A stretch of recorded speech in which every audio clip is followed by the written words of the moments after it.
kay chers internautes de la KS TV bienvenue seen émission bi ngeen xam ne mooy Kaay Sañse na ku ko dégg xam ne mooy émission bi xew si jamono bi kan moo koy dawal Matichou xale bu jongama bi noo bàkk yonent bi damaa mën li may def de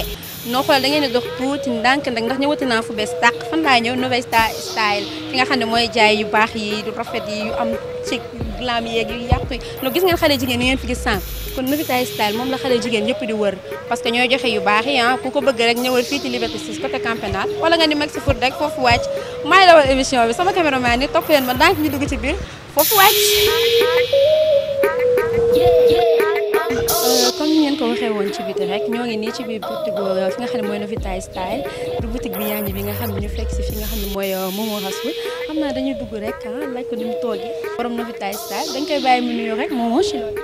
ça va soxna si maa ngi lay nuyu bu baax di la fay di nuyu waa Sénégal ak waa àdduna ak ñuy seetaan.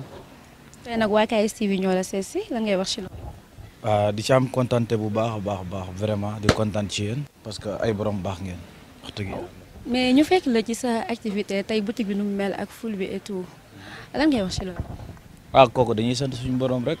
ndax àdduna moom nii dafa demee rek parce que defaluñ suñu borom dara loo xamante ni war nañoo mën a may li du dëgg. waaw dañ koy sante yàlla bu baax a baax du suñu ndam nag waaw duñ ko ndamoo nag waaye ñu ngi koy sante suñu borom bu baax a baax vraiment. mais ñun lu ñu gis nii dañoo jaaxal ay sañse yu topp laa fi gis nii. yow gisoo ko dara. kon doxantul ndànk wan ma lu ma war a gis fii nii lu ma war a mën a jommal. li nga ñëw nii ay tapas kese nga gis nii yow xooloo ko dara de. kon doxantul ndànk. Serigne Touba man ki ma invité daara xaaju. lii kiwér la lii haut de gamme la waaw lii kiwér la quoi haut de gamme la dafay ànd ak pantalon mais. parfois man du ma ko def pantalon dama koy def kii bi quoi chemise bi kese laa ko comprendre nga lii dafa rafet ci gel boo xamante ay fii la bu ko solee dafa rafet n'est-ce pas yaa ngi koy xool lii xam nga ni lii 0 kilomètre la dawagul fenn voilà ok lii ensemble veste la quoi pour ñi nga xamante ni donc dañoo bëgg lu classe ñoom quoi donc pour dame yi ñi nga xamante dañoo bëgg lu classe ci bureau bi sax waaw lii pour ñoom la quoi ñi nga xamante ni bëgg nañ lu classe et ñoom moom bi quoi surtout mois décembre bi nga xamante ni dafa war a tàng commencé guñ na décembre du jeex dañ koy prolongé mënagul jeex barki yàlla di ensemble bu doy waar rek ni quoi di top la quoi ensemble bi gis nga di jupe la ak top waaw lii doy na waar de. lii dafa garaaw gis nga ko waaw lii dafa doy waar lii am naa nag am na xale jigéen yu mel ne man ñeme lii ba bëgg a dee. lii du dara. ay cross top yooyu noonu da ciy baax parfois. lii du dara barki yàlla lii dafa rafet sañse la boo ko xoolee xam ni sañse bu baax la lii nag xale bu am fit bu la ko soralee nga xam ne du rafet a ngi nii lii day fay prix àdduna la voilà lii tamit combinaison la lii combinaison. lii noir bi moo la. waaw noir bi xam nga lii dafa garaaw poète bi dafa dugal tuuti noir te poète bi nekkul poète boo xam ne day déranger parce que bëriwul nekkul tàkk yoo xamante ne day tàkk pour di yu ëpp quoi. ban fan la. Italie la Napoli. waaye kon yéen a ko gisandoo de sañse yi ñoo ngi daw ba tey man li ma gis daf ma jaaxal daal jombal na ma nee naa ndermeet léegi nañ xool moom lu ñuy wanaat rek. gis nga lii robe pull la quoi mais ci ginnaaw dafa am gis nga ko fee bi ci ginnaaw robe pull la quoi mais ci ginnaaw dafa am fee lii nag bu la ko benn xale laalalee ba laal ay basket di nga xam ni c'est jeune pire lii robe la pour décembre bi la quoi. doy na waar. xam nga lii àdduna la lii. tukkal na àdduna. lii àdduna la quoi vraiment lii dafa rafet. lii robu daam la gis nga ko. lii moom damay bëgg rek xale jigéen di ci sàjji génn bëccëg nii rek xaw a doxantu nii da siy baax parfois. parce que oyof na tamit dafa oyof. vraiment lii tamit robu la mun nga ko dem soirée que mun nga ko yóbbu anniversaire quoi gis nga xool ko bu baax a baax robu bi lii c'est trésor yi waaw lii dafa rafet même bi robu bu am classe la tamit. te lii yëpp ay arrivage yu bees la. lii yëpp yu bees la te gisoo ko dara am na yeneen yu des. maanaam chaque 4 jours dañuy wàccee ñun yu bees quoi pour bëgg rek lu neex sénégalais yi ak suma xarit yi nga xamante ne ñooy xale yi jigéen ñi te suñu borom boole maag ñoom léegi xam naa damay nam rek ñu wàcc ndànk toog nga décortiquer ma lépp li nga ma woon fii nii benn par benn. di nga mën lool bul jaaxle sama xarit nga. waaw chers internautes yéen a ko gisandoo gis ngeen li leen Momo Rassoul wan fi nga xam ne mooy biir Novita Style yu baax yeeg yooyu noonu léegi dañuy bàyyi Momo mu wax ñu ci quelques affaires en plus ba may ñëw foofu sax dama bëgg Momo wax ma fan la Novita bi jóg. Bah Novita c'est un nom italien boo xamante ni sama yëf la quoi et ma créé ko suma bopp quoi Novita mooy nouveauté quoi ay mooy lu bees loolu mooy Novita mu nekk sama tur boo xamante ni dama ko yàgg bind liggéey teg vraiment xamal ko ni Novita daal sama Novita la man. sa Novita la kon yéen a ko déggandoo ñun ñëpp mais li nga ma woon fii arrivage yu bees yi nga ma woon fii nii ak tamit Covid bi nu mu xam nga ay temps GP yi daanul dem di ñëw est-ce que tamit loolu doon na la sonal. waaw ñun dañuy dem jëlal suñu bopp indil suñu bopp quoi comprendre nga donc kon ñun xaar ñu GP ñun chaque 4 jours incha allah ci 4 suñu borom ni ñu koy def ak xale yi lañ koy defee toujours et dañuy am lu bees. d'accord Momo est-ce que mën nga ñu wax tuuti ci sa jaar-jaar avant ngay taxawal boutique. mbaa donc sama jaar-jaar mu nekk loo xamante ni métti na trop vraiment waaye nag sant suñu borom ñun jaay nañu patt jaay nañu brosse jaay nañ paaka donc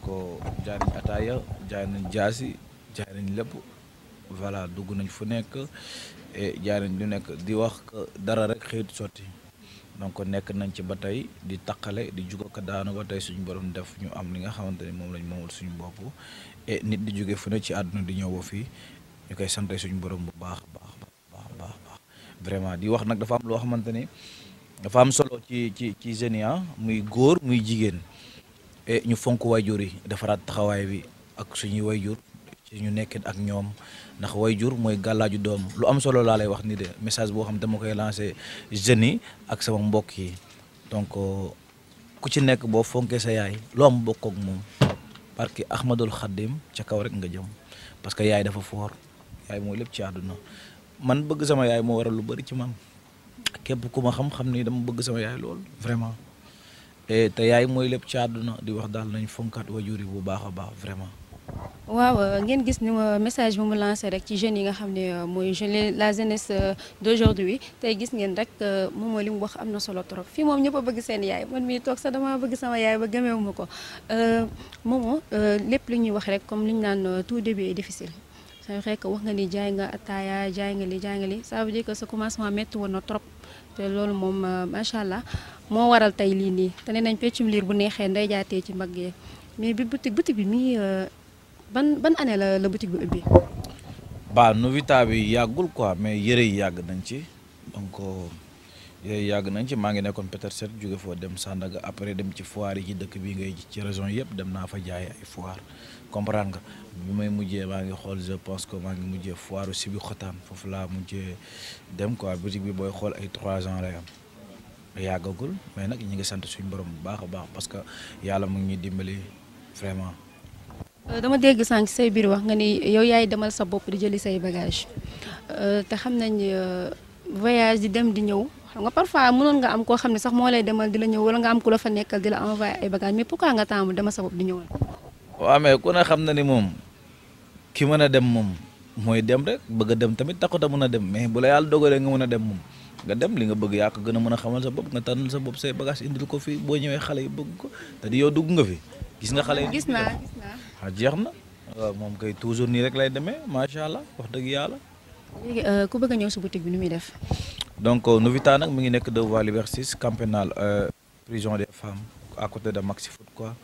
Novita mi ngi nekkee foofu noonu donc bu la neexee mën nga ñu oo ci suñu numéro bi 78 135 01 01 mooy partout et Snap bi nag dañuy fay suivre bu baax ak TikTok bi Snap bi mooy Novita Style TikTok bi tamit mooy Momo Novita. d'accord mais man bala maa tëj dama bëgg Momo wax ma ci sañse bu mu génn nii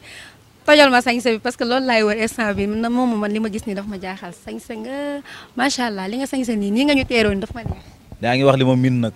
ndax sañse naa nii. non sa yëf la. non man aw ma samedi aw ma dimanche chaque jour samedi la ci man lii ma def nii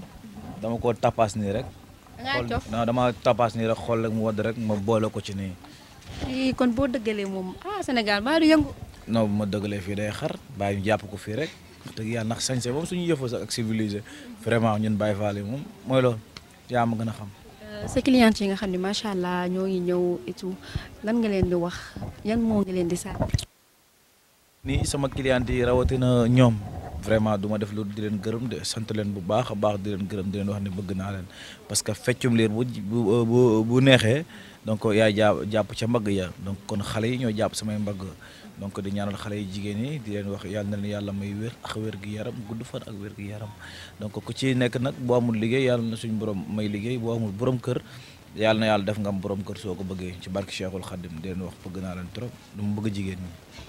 ñoo la dooleel nag. waaw dama bëgg jigéen ñi parce que samay xarit lañ dañuy jógee fu ne ci àdduna di ñëw ci man ma koy sante suñu borom kon bëgg naa xale yi love you life yi. mais sama mbokku góor ñi doo leen di wax xam nga man moom macha allah damay bëgg boutique ma dugg parfois moo fiy gis góor ñi ñooñu doo leen di wax kañ nga leen di laalal. non man moom jaayuma yëfi góor moom. waaw du ma jaay yëfi. mais xalaatoo ëllëg tamit nga xaw. waaw loolu ci kanam la mais man jigéen ñi laa àndal moom ci jigéen ñi laa far wax dëgg yàlla moom gars yi samay gaañan lañ mais yëre jigéen rek laa bëgg di jaay quoi vraiment.